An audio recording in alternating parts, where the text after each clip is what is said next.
I'm Jay. I'm Tom. And we are VIMTV, Velocities in Music, the best kept secret in music reviews. Tom, there's very few bands out there that can do what the band MGMT can do. Mm-hmm. We reviewed Congratulations, MGMT's second album in 2010 when it came out. Mm-hmm. I was a big fan of Oracular Spectacular, their first album, which came out in 2007. Mm-hmm. Fell in love with several of the singles. I mean, it was an album full of singles. It really was. Caught a lot of hype for the band. Earned them a lot of fans, including myself. Mm-hmm. I don't know, were you into them back in the day? Kind of. Oracular Spectacular is an album that I like coming back to sometimes, but as you mentioned, I like it more track by track. There's some tracks I don't really get into, but the tracks I love, man. I mean, Time to Pretend is probably one of my all-time favorite songs. Mm-hmm. Incredible. Mm-hmm. Yeah, I agree. And Kids, obviously. Yeah. It was just a good album. It was a good introductory album. Garnered them a ton of fans. Mm-hmm. Then in 2010 they came out with Congratulations, which took it up a notch. You still had a lot of that poppy hook vibe that they were going for, but there was a lot more neo-psychedelia on that album. It was a lot more expansive, a lot more experimental. They were really pushing their sound to the next level. Got a lot of mixed reviews from fans, I think. A lot of fans were in shock, and critics likewise. Now, this is a band that overall I think is very loved by critics because they're willing to push the envelope so much. Now, their new album, 3 years after Congratulations come out in 2013, MGMT, self-titled, is out, and this one is, I mean, it is a bit off the deep end. Let's just get that out of the way, and it's getting mixed reviews for that, right? Mm-hmm. So I feel like to dive into how this sounds, the first thing that you have to note about the self-titled third album from MGMT is that they're back with producer Dave Fridmann, Fridmann, however you say his name. Well, his accolades include most of the Flaming Lips discography and Mercury Rev. So he's into this neo-psychedelia sound. This album definitely sounds like embryonic era 2009 Flaming Lips. I see a lot of that sound on here.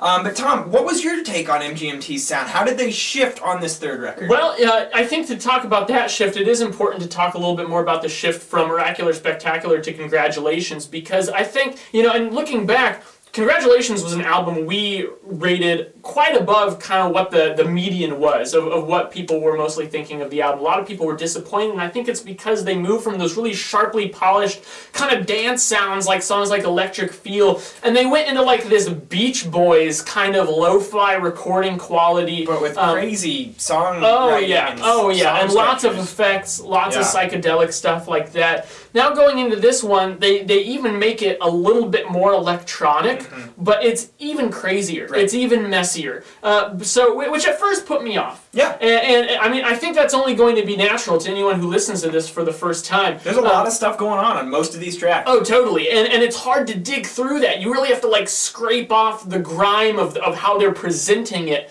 And I don't necessarily mean that in a bad way, because once you get through it and once you get to know the songs, I think there's a lot of quality here. Right. It just takes a little bit to get your ears attuned to it and to understand what they're doing. But I actually found this album to be one that was very kind of mysterious and darkly alluring.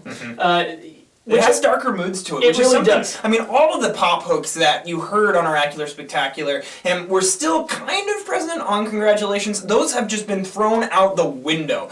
On this album, the vocals are much lower in the mix, and what plays a much bigger role are whatever beat is going on at the time, and a lot of just this dreamy soundscape that they're making. It's druggy at times almost, because you have guitars, different guitar melodies, different synth melodies going on, bass, lots of different instruments, all producing sound at the same time. Normally, this can get really convoluted fast, but somehow, whether it's Dave Fridmann's work or if it's MGMT's just brilliant songwriting, these guys know how to write songs, and I think that's been clear with the success they've had over the past two albums.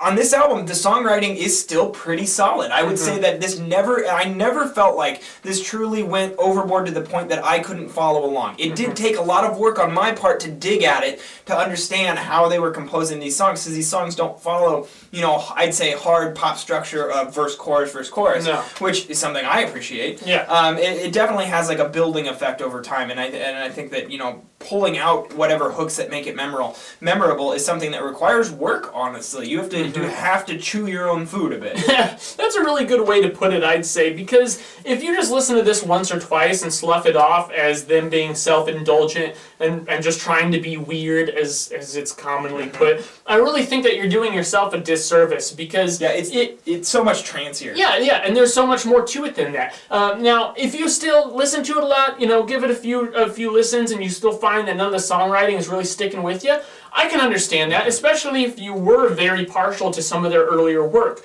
But I think if you give the band a chance to move forward with their sound and recognize the good things they're doing in the songwriting, this is actually a very rewarding experience. Yeah, I think a lot of the sounds that they make on this album, it gets quirky to the point of kind of like older Strawberry Fields, or even before that, Animal Collective. Oh, Animal Collective, definitely. I hear a lot of that on this album. I mean, this stuff is out there. I think track 9, Plenty of Girls in the Sea, that's probably the poppiest track on the album, has the most memorable vocal hook, and that song is really out there. I mean, there's a lot of crazy sounds going on, other than the vocals, providing a pretty A.V. Tear sort of melody line. I don't really feel like that song is considered pop structured, but the rest of this album, one of my favorite tracks is track 8, I Love You Too, Death. That song has to be one of the most artistic songs I've heard this year, and the way that it builds throughout the song, and the way that the lyrics kind of work. MGMT has always had kind of introspective, quirky lyrics that I think enhance their music. So it makes for, whenever an artist does that, it makes for a rewarding listen, and I think that this definitely does.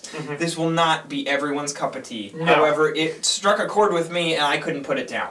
I'm going to go 84 on this album. I'm going 81. Great. Low 80s from us. That's a must-listen album, and we want to hear what you guys thought of MGMT's self-titled third album. Please leave us a comment at www.velocitiesofmusic.com or youtube.com/velocitiesofmusic. As always, follow us on Twitter, like us on Facebook, and let us know what albums from 2013 or before that you'd like to hear or see us review on this channel. I'm Jake. I'm Tom. And we are VIMTV, moving music critique forward. Don't sympathize with the mysteries.